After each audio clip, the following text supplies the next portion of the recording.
우리나라 자살률이 2년 만에 다시 증가한 것으로 나타났습니다. 370명. 네, 지난해 스스로 목숨을 끊은 10대 청소년의 숫자입니다. 시간이 지나도 해결되지 않는 우리나라 청소년의 자살 문제. 고려대학교 CCP팀 심지킴이는 우리나라가 직면한 자살 문제에 대해서 새로운 접근 방식을 고안해냈습니다. 저희는 자살 위기에 노출된 모든 청소년을 대상으로 정했습니다. 또 자살 위험을 낮추고 심리적 위기를 극복할 수 있도록 도움을 주는 방법을 모색했습니다. 높은 수준의 정신건강에 있는 청소년이 자살 위기에 처하는 상황을 예방하도록 자기 이해를 돕고 낮은 수준의 정신건강을 경험하여 자살 위기에 처한 중고위험군 청소년을 위해 통합적 설계가 반영된 심리 서비스를 제공하기로 했습니다. 자기 이해와 자살 예방은 깊은 연관성이 있습니다. 자기 이해와 이론상 비슷한 자기 개념은 자살 사고의 직접적인 매개 변인이 되는 우울에 영향을 주어 청소년들의 자살 위험을 높입니다. 이를 위해 강점 중심의 긍정적인 자기 개념을 형성할 수 있도록 심리적 개입이 필요하다는 것을 깨달았습니다. 저희는 2가지 결과물을 제작했습니다. 챗GPT를 선택한 이유는 기능성과 잠재력 때문이었습니다. 우선 챗GPT-4.5는 텍스트뿐만 아니라 음성으로도 효과적인 상호작용이 가능합니다. 특히 시청각 정보를 활용한 감정 추론 능력을 가지고 있고 상황에 맞는 맞춤형 대응이 가능합니다. 따라서 자살 위기 청소년에 개입하는데 적격이라는 판단을 내렸습니다. 또 챗GPT는 심리치료를 보완하는 도구로서 활용될 수 있고 심리치료 경험이 없는 내담자들도 쉽게 접근할 수 있는 유용한 자원입니다. 때문에 챗GPT가 지닌 심리적 지원 잠재력을 높이 평가해 채택하였습니다. 성격의 자화상이라는 심리검사는 강점 중심의 해석이 용이하다는 장점이 있습니다. 또 청소년 자살 예방 SNS 상담 플랫폼 라임과 사전 논의를 통해 숏폼 콘텐츠 제작을 결정하였습니다. 라임에서는 검사 결과를 글과 그래프로 제공하고 있었기 때문에 저희는 숏폼 형태의 영상을 제작하여 제공하고자 하였습니다.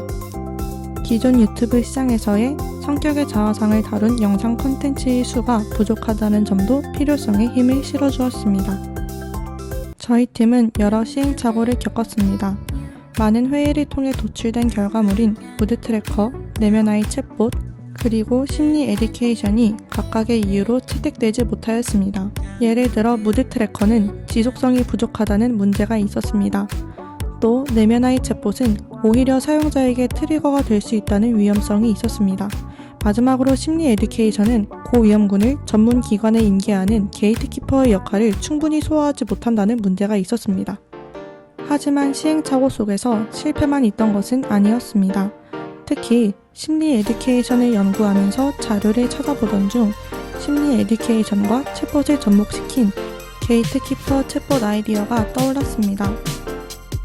하지만 기존의 챗봇이 과연 게이트키퍼의 역할을 제대로 수행할 수 있을지가 의문이었습니다.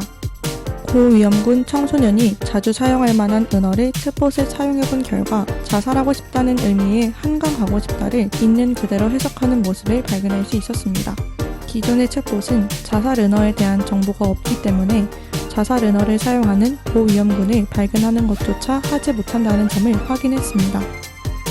저희는 심리 에듀케이션의 게이트키퍼 부실에서 자살 은어를 추출할 수 있었고 이를 확장하여 자살 은어를 감지하는 챗봇을 제작하기로 결정했습니다.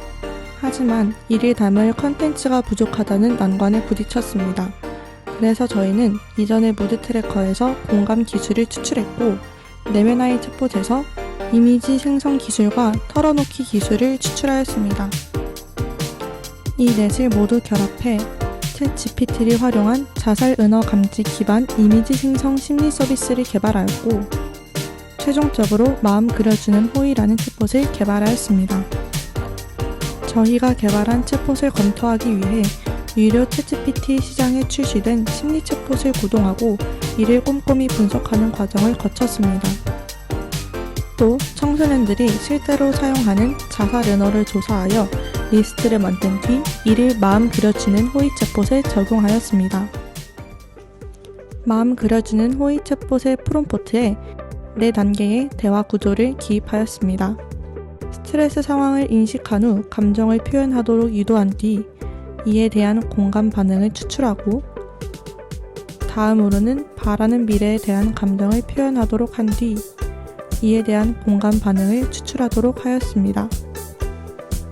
마음 그려주는 호의 챗봇을 구동하면 오늘 하루는 어땠는지 물어보고 무슨 일이 있었는지 구체적으로 물어봅니다.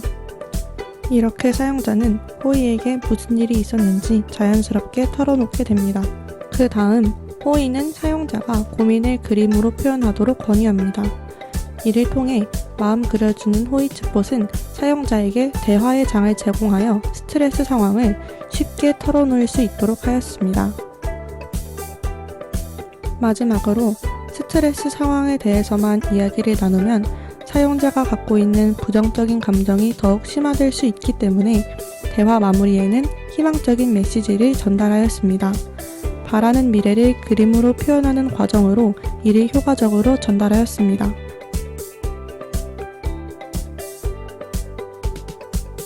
(39) 개의 자살 암시 표현 및 자살 은어를 수집하고 리스트화하여 챗봇에 적용하였더니 기존의 챗봇과는 달리 자살 은어에 알맞은 대응을 하는 모습을 볼 수 있었습니다.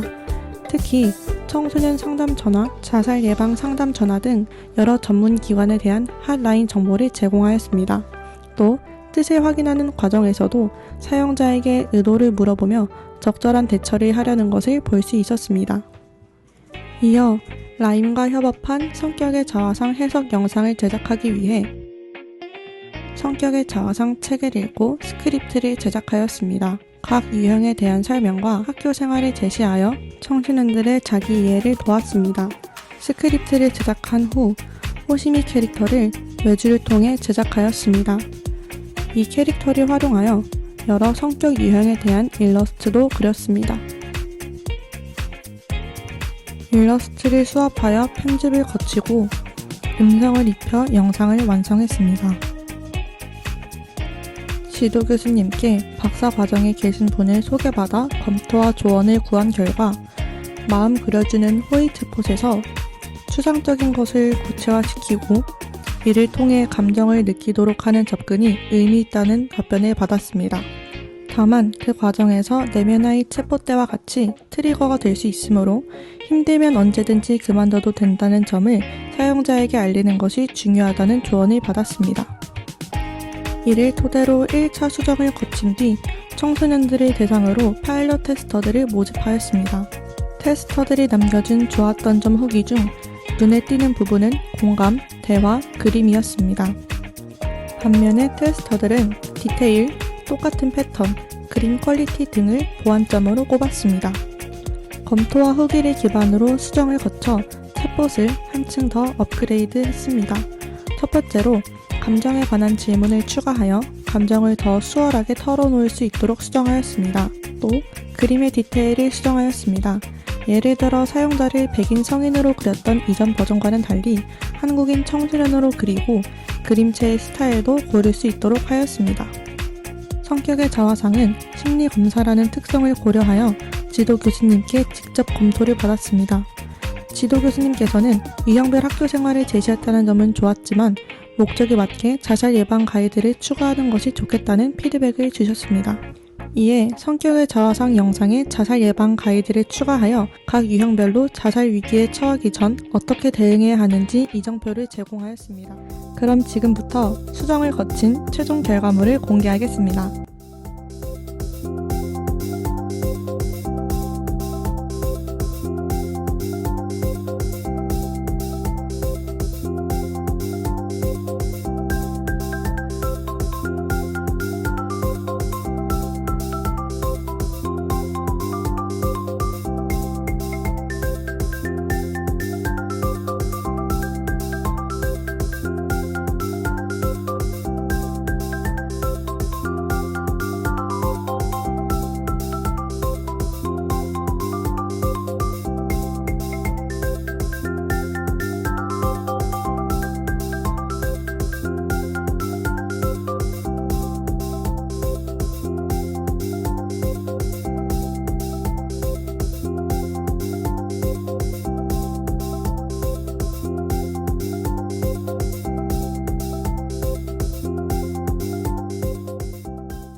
다음으로 성격의 자화상 해석 영상 최종 결과물을 공개하겠습니다. 성격의 자화상 검사 결과에서 수도형이 가장 높은 수치로 나왔나요? 그렇다면 여러분의 성격 키워드는 고독, 평온, 내면이 될 수 있어요. 혼자만의 시간을 소중히 여기며 조용하고 심플한 삶을 선호하나요? 성격의 자화상 중 수도형은 내면의 평화와 독립성을 중시하는 사람들입니다. 이들은 침착하고 신중한 태도로 문제를 해결하며 외부 환경에 쉽게 흔들리지 않습니다. 그럼 학교에서의 수도형 모습을 함께 볼까요? 수도형 학교 생활 특징. 논리적이고 이성적인 수도형은 주변 반응에 흔들리지 않고 침착함을 유지하는 안정적인 사람이에요. 혼자만의 시간을 중요시하면서도 타인과 만남을 유지하며 나름의 애정을 표현할 줄도 알아요. 이렇듯 수도형의 강점은 깊은 통찰력과 안정감입니다. 자신만의 길을 묵묵히 걸어가며 내적 균형을 유지합니다. 수도형과 잘 지내려면 그들의 공간과 시간을 존중해주세요. 또 너의 생각은 정말 깊고 멋져라는 말이 큰 힘을 줄 거예요. 수도형 여러분, 때로는 주변 사람들과의 교류가 새로운 영감을 줄 수 있어요. 내면과 외부의 균형을 맞추는 노력을 해보세요. 수도형은 정서적인 공감이나 위로로 문제 해결이 안 될 수 있으니 이성적으로 자살 예방을 위한 정확한 정보를 주거나 근거에 기반한 심리학적 지식을 제공해야 해요.